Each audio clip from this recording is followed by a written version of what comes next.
왜 사람은 떠나는 것보다 붙잡는 일에 더 익숙할까? 우리는 어릴 적부터 그렇게 배워왔습니다. 좋은 사람은 끝까지 지키는 사람이라고. 쉽게 포기하는 건 나약한 것이라고. 관계가 끝나면 그건 누군가의 잘못이거나 노력이 부족했기 때문이라고. 그래서 우리는 떠나는 사람을 원망하고 떠나보낸 자신을 자책합니다. 하지만 정말 그럴까요? 한 여성이 있었습니다. 10년을 함께한 친구가 어느 날부터 연락을 끊었습니다. 처음엔 바빠서 그러려니 했습니다. 그런데 한 달이 지나고 두 달이 지나도 답이 없었습니다. 그녀는 계속 메시지를 보냈습니다. 내가 뭘 잘못했어? 우리 관계가 이렇게 끝나도 되는 거야? 하지만 돌아오는 건 침묵뿐이었습니다. 그녀는 밤마다 그 친구와의 기억을 되짚었습니다. 어디서부터 어긋난 걸까? 내가 무신경했던 순간이 있었나? 내가 더 잘해줬더라면. 그렇게 몇 달을 보내고 나니 남은 건 지친 마음뿐이었습니다. 우리는 떠남을 실패로 받아들이도록 길들여졌습니다.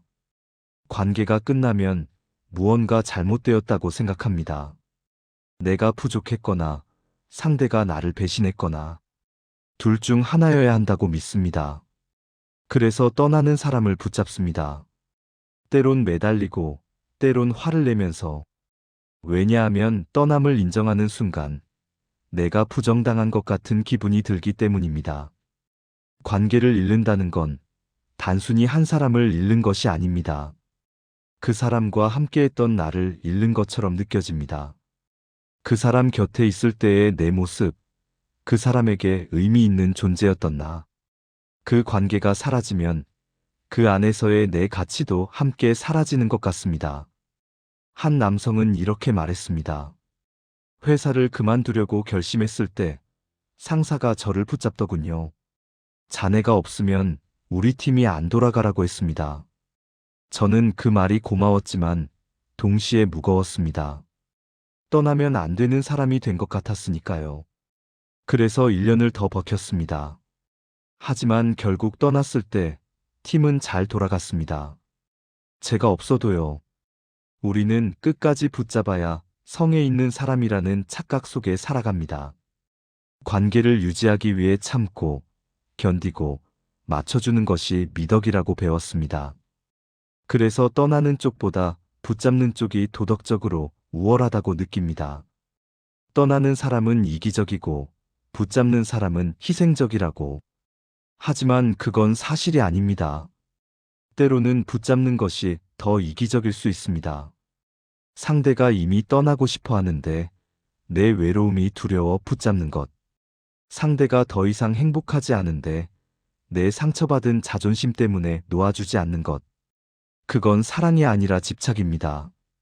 떠남을 두려워하게 만든 경험들도 있습니다. 어린 시절, 부모님이 싸우다 한쪽이 집을 나간 기억. 친구들 사이에서 따돌림을 당했던 기억. 첫사랑이 아무 말 없이 떠나버렸던 기억. 그런 경험들은 우리 마음 깊은 곳에 이런 믿음을 심어 놓습니다. 떠나는 건 버림받는 것이다. 떠나보내는 건 내가 부족해서다. 그래서 우리는 이미 끝난 관계를 억지로 이어갑니다. 상대의 차가운 태도를 느끼면서도 괜찮은 척합니다. 대화가 예전 같지 않다는 걸 알면서도 내 착각이라고 스스로를 설득합니다. 왜냐하면 인정하는 순간 모든 것이 무너질 것 같으니까요. 법정 스님은 이렇게 말했습니다. 떠난다는 것은 인연이 다했다는 뜻이다.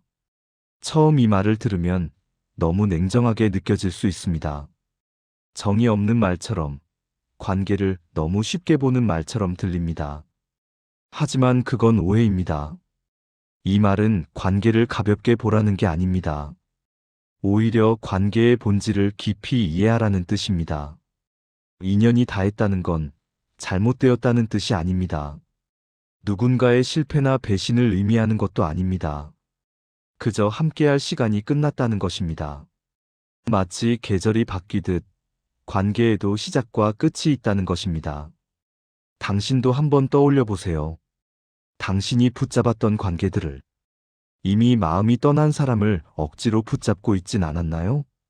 끝났다는 걸 알면서도 인정하지 못해 더 오래 아파하진 않았나요?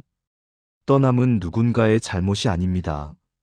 그저 인연이 그 역할을 다한 것입니다. 그 사실을 받아들일 때 우리는 비로소 자유로워질 수 있습니다. 인연에는 시작이 있고 끝이 있습니다. 이건 슬픈 이야기가 아닙니다. 그저 모든 관계가 가진 자연스러운 속성일 뿐입니다. 우리는 봄에 피는 꽃을 보며 기뻐합니다. 그리고 가을에 지는 낙엽을 보며 쓸쓸해합니다. 하지만 아무도 낙엽을 보며 저 나무가 실패했다고 말하지 않습니다. 꽃이 지는 것도 잎이 떨어지는 것도 그저 자연의 순리일 뿐입니다. 관계도 마찬가지입니다. 법정 스님이 말한 인연이 다했다는 말은 관계가 잘못되었다는 뜻이 아닙니다. 머물 만큼 머물렀다는 뜻입니다. 함께할 이유가 충분했던 시간이 있었고 이제 그 시간이 끝났다는 의미입니다. 한 여성이 20년 지기 친구와 멀어졌습니다. 특별한 사건이 있었던 것도 아닙니다. 그저 삶의 방향이 달라졌습니다. 한 사람은 결혼하고 아이를 낳았고 다른 사람은 홀로 일에 집중했습니다. 예전처럼 밤새 전화하며 속마음을 나누던 시간은 점점 줄어들었습니다. 만나도 예전 같은 교감이 느껴지지 않았습니다. 그녀는 처음엔 죄책감을 느꼈습니다. 내가 더 노력했어야 했나? 친구를 소홀히 한 건 아닐까? 하지만 시간이 지나며 깨달았습니다. 이건 누구의 잘못도 아니라는 것을. 그저 두 사람의 삶이 서로 다른 방향으로 흐르고 있을 뿐이라는 것을. 인연이 다했다는 건 그 관계가 의미 없었다는 뜻이 아닙니다. 오히려 그 반대입니다. 함께했던 시간이 충분히 가치 있었기에 억지로 이어갈 필요가 없다는 뜻입니다. 어떤 사람들은 이렇게 말합니다. 진짜 인연이라면 끝까지 가야 하는 거 아닌가요? 하지만 생각해 보세요. 모든 인연이 평생 가야 한다면 우리는 살면서 만난 모든 사람과 관계를 유지해야 합니다. 초등학교 때 친했던 친구, 첫 직장 동료, 지나가며 마음을 나눴던 사람들. 그 모든 관계를 끝까지 지켜야 할까요? 그건 불가능한 일입니다. 그리고 필요하지도 않습니다. 인연에는 각자의 역할이 있습니다. 어떤 인연은 우리가 외로울 때 위로를 주러 옵니다. 어떤 인연은 우리가 성장할 수 있도록 자극을 줍니다. 어떤 인연은 그저 즐거운 시간을 함께 나누러 옵니다. 그리고 그 역할을 다하면 자연스럽게 물러갑니다. 한 남성은 이렇게 말했습니다. 대학 시절, 제게 가장 큰 영향을 준 선배가 있었습니다. 그분은 제가 방황할 때 길을 찾게 도와줬고, 제가 포기하려 할 때 다시 일어서게 만들어줬습니다. 졸업 후엔 서로 바빠서 연락이 뜸해졌습니다. 가끔 안부를 묻지만 예전처럼 깊은 대화를 나누진 않습니다. 처음엔 아쉬웠습니다. 하지만 이제는 압니다. 그분이 제 삶에서 해야 할 역할을 충분히 하셨다는 것을요. 억지로 이어진 인연은 고통이 됩니다. 이미 각자의 길이 달라졌는데 과거의 관계에 매달리면 둘 다 불편해집니다. 억지 대화를 나누고 형식적인 관심을 주고받고 서로에게 부담이 됩니다. 진짜 문제는 떠나는 것이 아닙니다. 떠나야 할 때 떠나지 못하는 것이 문제입니다. 어떤 부부가 있었습니다. 결혼 초기엔 서로 사랑했습니다. 하지만 세월이 지나며 두 사람은 점점 다른 사람이 되어갔습니다. 대화가 줄어들고 공감대가 사라지고 함께 있어도 외로워졌습니다. 하지만 헤어지지 않았습니다. 아이들 때문에, 체면 때문에, 경제적 이유로. 그렇게 10년을 더 함께 살았습니다. 겉으로는 부부였지만 마음은 이미 떠나 있었습니다. 서로를 원망했고 자신을 불쌍히 여겼습니다. 관계는 형식만 남았고 두 사람 모두 지쳐갔습니다. 이것이 억지로 이어진 인연이 만드는 고통입니다. 법정 스님의 말을 다시 떠올려 봅니다. 떠난다는 것은 인연이 다했다는 뜻이다. 이 말은 관계를 가볍게 보라는 게 아닙니다. 오히려 관계를 존중하라는 뜻입니다. 인연을 놓는 것은 미움이 아닙니다. 상대를 원망해서 떠나는 게 아닙니다. 상대를, 그리고 나 자신을 존중하기 때문에 놓아주는 것입니다. 함께할 때는 온전히 함께하고, 떠날 때는 깨끗이 떠나는 것. 그것이 진짜 성숙한 관계입니다. 당신의 관계를 돌아보세요. 혹시 이미 끝난 관계를 억지로 붙잡고 있진 않나요? 상대도 나도 불편한데 끝내지 못하고 있진 않나요? 인연이 다했다는 건 실패가 아닙니다. 그 관계가 해야 할 역할을 다했다는 뜻입니다. 이제 서로를 위해 다음 장으로 넘어가도 된다는 신호입니다. 떠나는 것을 두려워할 필요가 없습니다. 인연은 다해야 할 때 다하는 것이 자연스럽습니다. 봄이 가고 여름이 오듯 한 인연이 가고 새로운 인연이 오는 것입니다. 그 흐름을 받아들일 때 우리는 비로소 관계로부터 자유로워집니다. 이미 끝난 관계를 붙잡고 있을 때 우리는 묘한 상태에 빠집니다. 관계는 끝났는데 마음만 그 자리에 남아 있습니다. 상대는 이미 떠났는데 나만 혼자 그 관계 속에 머물러 있습니다. 이것이 가장 고통스러운 이별입니다. 물리적으로 끝난 이별이 아니라 마음으로 끝내지 못한 이별.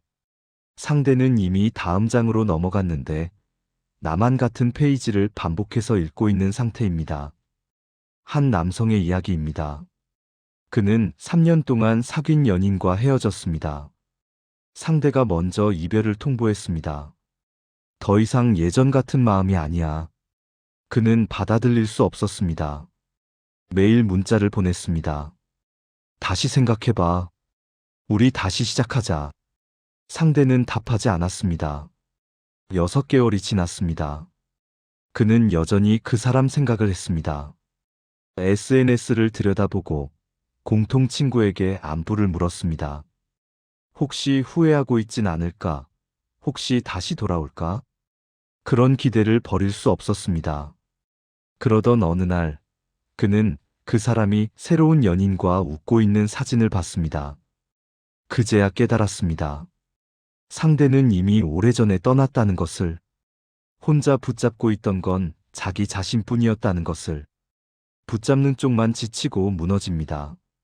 떠나는 사람은 이미 결심을 했습니다. 이미 마음의 정리를 끝냈습니다. 하지만 붙잡는 사람은 아직 시작도 하지 못했습니다. 그래서 매일 같은 질문을 반복합니다. 왜? 내가 뭘 잘못했지? 어떻게 하면 돌아올까? 이건 불공평한 싸움입니다. 이미 링을 떠난 사람과 혼자 싸우고 있는 사람. 결과는 정해져 있습니다. 붙잡는 사람만 더 깊이 상처받습니다. 떠나는 사람보다 붙잡는 사람이 더 오래 아파합니다. 왜 그럴까요? 떠나는 사람은 이미 이별을 준비했기 때문입니다. 아마도 몇 달 전부터, 어쩌면 1년 전부터 마음속으로 떠날 준비를 했을 겁니다. 하지만 붙잡는 사람은 갑작스럽게 이별을 맞이합니다. 준비할 시간이 없었습니다. 그래서 이별 후에 찾아오는 감정들이 더 강렬합니다. 처음엔 부정합니다. 이건 진짜가 아니야. 곧 돌아올 거야. 그 다음엔 분노가 옵니다. 어떻게 이럴 수 있어? 나를 이렇게 버리다니. 그 다음엔 협상을 시도합니다. 내가 변할게. 다시 기회를 줘. 그 다음엔 우울이 옵니다. 나는 사랑받을 가치가 없는 사람이구나. 이 모든 단계를 혼자 겪습니다. 상대는 이미 없으니까요. 한 여성은 이렇게 말했습니다. 친구가 저를 떠났을 때 저는 제 자신을 원망했습니다. 내가 더 좋은 친구였다면, 내가 더 배려했다면 떠나지 않았을 거라고 생각했습니다. 그래서 혼자 수없이 되돌아봤습니다. 어느 순간부터 어긋났는지, 내가 뭘 잘못했는지. 하지만 답은 없었습니다. 왜냐하면 잘못이 없었으니까요. 그저 우리의 관계가 다한 것뿐이었으니까요. 이별 뒤에는 후회가 찾아옵니다. 그때 내가 더 잘했더라면, 그때 내가 참았더라면. 하지만 이건 사실이 아닙니다.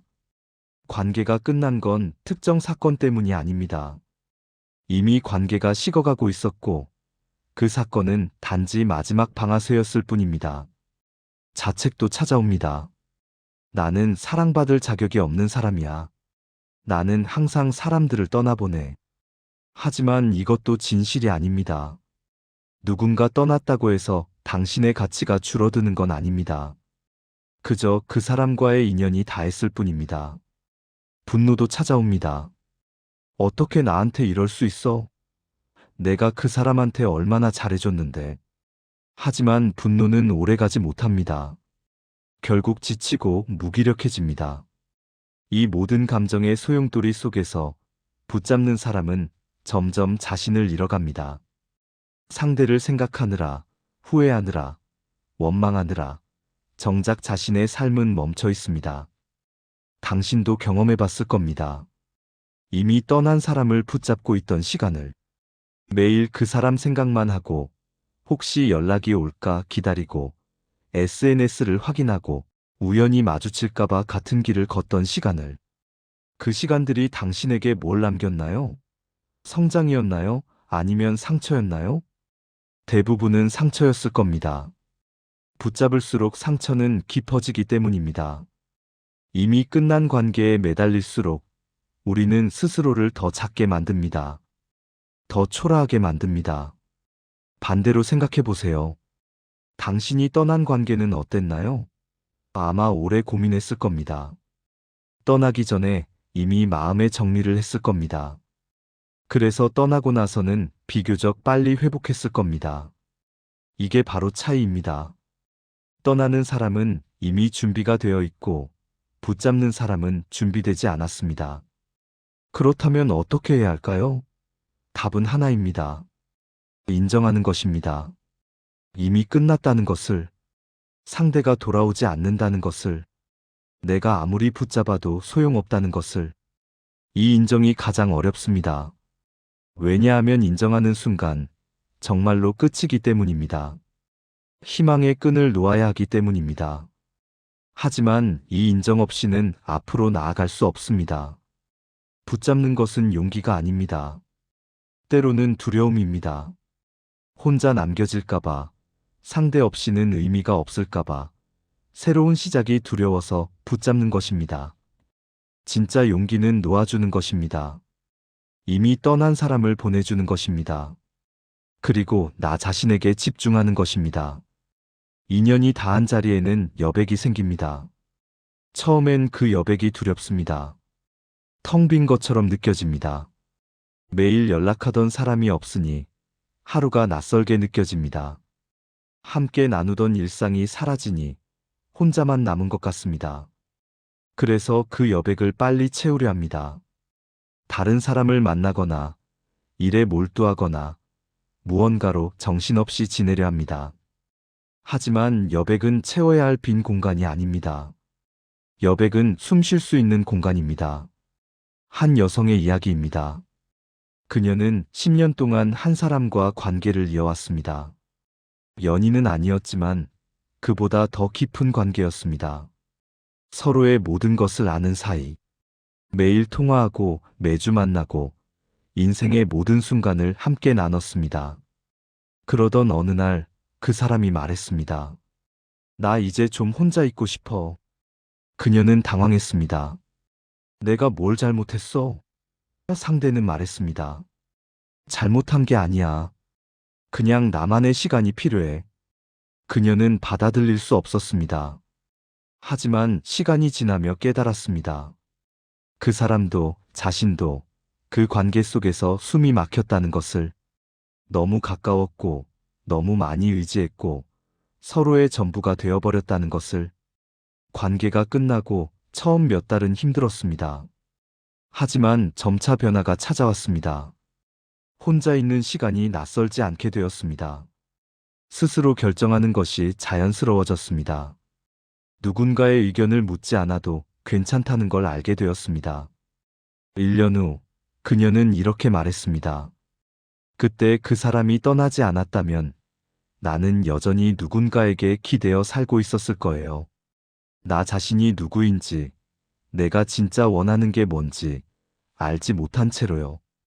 떠남을 인정할 때 회복이 시작됩니다. 억지로 붙잡지 않을 때, 억지로 잊으려 하지 않을 때, 그저 있는 그대로 받아들일 때, 그때 비로소 우리는 다시 나아갈 수 있습니다. 회복은 단번에 오지 않습니다. 어떤 날은 괜찮다가도 어떤 날은 다시 그 사람 생각이 납니다. 어떤 순간엔 완전히 잊은 것 같다가도 어떤 순간엔 다시 그리워집니다. 그게 자연스러운 과정입니다. 중요한 건 그 감정에 휘둘리지 않는 것입니다. 아, 오늘은 그립구나. 그렇게 인정하고 넘어가는 것입니다. 다시 연락하려 하지 않고, 다시 붙잡으려 하지 않고, 그저 그 감정이 지나가게 두는 것입니다. 놓아야 들어오는 것들이 있습니다. 새로운 인연도 그 중 하나입니다. 많은 사람들이 착각합니다. 이전 인연을 잊어야 새로운 인연을 만날 수 있다고. 하지만 그게 아닙니다. 이전 인연을 놓아야 새로운 인연이 들어올 공간이 생기는 겁니다. 마음속에 아직 누군가를 붙잡고 있으면 새로운 사람이 와도 제대로 볼 수 없습니다. 비교하게 되고 기대하게 되고 결국 또 놓치게 됩니다. 하지만 과거를 온전히 보내고 나면 눈앞의 사람을 있는 그대로 볼 수 있습니다. 한 남성은 이렇게 말했습니다. 첫사랑을 잊는데 5년이 걸렸습니다. 그 5년 동안 누군가를 만나도 그 사람만 생각났습니다. 어떤 사람을 만나도 그 사람보다 못하다고 느꼈습니다. 그러다 어느 날 그 사람 생각이 나지 않더군요. 그제야 눈앞에 사람이 보였습니다. 그리고 깨달았습니다. 진짜 좋은 사람은 항상 곁에 있었는데 내가 보지 못했다는 것을요. 새로운 인연만이 아닙니다. 놓았을 때 돌아오는 건 나 자신입니다. 관계 속에서 우리는 종종 자신을 잃습니다. 상대에게 맞추고 상대가 원하는 사람이 되려 하고 상대의 기준으로 나를 평가합니다. 그러다 관계가 끝나면 내가 누구였는지 기억나지 않습니다. 하지만 그 관계를 온전히 보내고 나면 나를 다시 발견하게 됩니다. 내가 좋아하는 것, 내가 원하는 것, 내가 소중히 여기는 것. 그것들이 하나씩 다시 보입니다. 이것이 떠남이 주는 선물입니다. 상실이 아니라 회복입니다. 잃는 게 아니라 찾는 과정입니다. 법정 스님의 말을 다시 떠올립니다. 떠난다는 것은 인연이 다했다는 뜻이다. 모든 인연은 머물다 갑니다. 영원한 인연은 없습니다. 부모도 자식도 연인도 친구도 모두 잠시 머물다 가는 인연입니다. 어떤 인연은 오래 머물고 어떤 인연은 짧게 스쳐갑니다. 하지만 모두 제 역할을 하고 떠납니다. 다한 인연은 떠나는 것이 자연입니다. 억지로 붙잡는 것이 아니라 감사하며 보내는 것이 우리가 할 일입니다. 당신도 이제 생각해 보세요. 당신이 붙잡고 있는 관계가 혹시 이미 다한 인연은 아닌지, 놓아주지 못해 당신만 아파하고 있는 건 아닌지. 떠나는 것은 실패가 아닙니다. 떠나보내는 것도 포기가 아닙니다. 그저 인연의 자연스러운 흐름을 받아들이는 것입니다. 봄이 가면 여름이 옵니다. 여름이 가면 가을이 옵니다. 계절은 돌고 돕니다. 인연도 마찬가지입니다. 한 인연이 가면 새로운 인연이 옵니다. 그 흐름을 믿으세요. 지금은 떠나보내는 것이 슬프고 힘들겠지만 그 자리에 새로운 것이 들어올 겁니다. 어쩌면 더 좋은 인연일 수도, 어쩌면 더 깊은 나 자신일 수도 있습니다. 떠나간 것에 매달리지 마세요. 그보다는 남아있는 것을 소중히 하세요. 여전히 곁에 있는 사람들, 여전히 당신을 사랑하는 사람들, 그리고 무엇보다 여전히 여기 있는 당신 자신을. 모든 인연은 머물다 가고 다한 인연은 떠나는 것이 자연이다. 당신은 지금 어떤 인연을 붙잡고 있나요?